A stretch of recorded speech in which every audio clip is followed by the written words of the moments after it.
Gerilimin nedeni doğalgaz. Güneydoğu'daki Şırnak merkezli PKK operasyonu, Musul'daki Başika üssüne Türk askerinin gönderilmesi, Rusya ile yaşanan kriz, hepsi Kuzey Irak'taki doğalgazla bağlantılı. Nasıl mı? Barzani kontrolündeki Kuzey Irak'ta 3 trilyon metreküp doğalgaz rezervi var.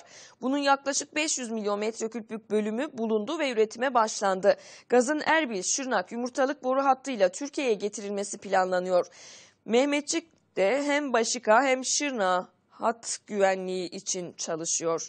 Zeynep Gürcanlı yazmış sevgili izleyiciler Sözcü gazetesinde ve meselenin oradaki gazın Türkiye üzerinden geçirilmesi olduğunu, Musul'a Türk askerinin onun için gittiğini aktarmış.